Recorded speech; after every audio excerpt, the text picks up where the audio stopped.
Okay, this learning target, we're looking at explaining diffusion and osmosis. Let's first look at diffusion. Remember that it requires no energy, so that tells us that we're not going to have to put any energy into it. It's going to go from high to low, and what that means is it's highly concentrated down here, like where we put a drop of food coloring in the water. You can see there's lots of molecules, and it's low everywhere else out here. So in diffusion, those molecules are going to move where they're highly concentrated to where they are low concentrated. We also call this passive transport, again, which means that it requires no energy. So here's an example. We've got the food coloring, we put a drop there. The drop is very concentrated, and then you see it starting to move out in all directions. Now, when you do this, you don't have to stir it, you don't have to mix it. This is going to do it on its own. That's what we mean by passive transport. So diffusion can be the movement of any kind of molecules. It can be in a gas, it can be in a liquid. So the diffusion is the movement of any molecule from high to low.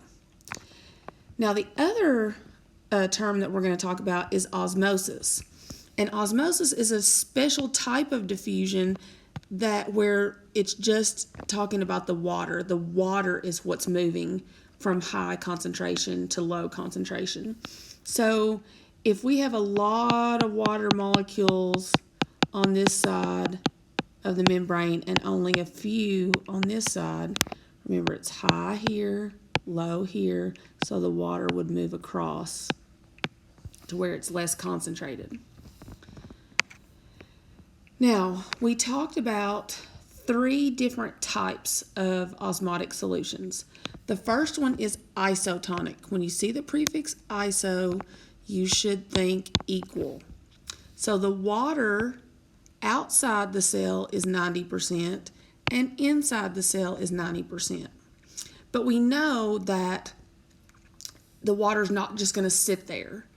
So overall, there's not going to be any change, but some of the water is going to flow out and some of it's going to flow in, but it's still going to remain at equilibrium. So the cell stays the same. So we need to think of isotonic. The size of the cell is going to stay the same.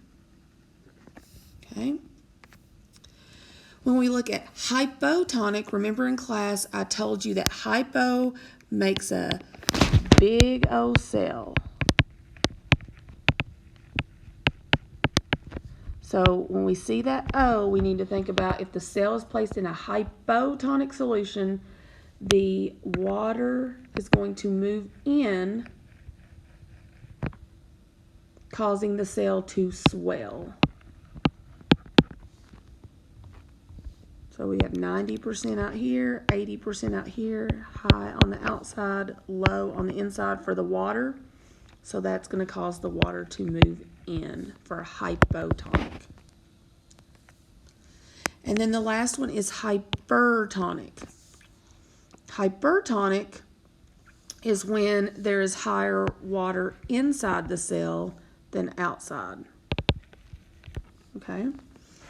So again, we're looking at the water. The water is high on the inside, it's low on the outside, so the water is going to move out and the cell would shrink and shrivel up.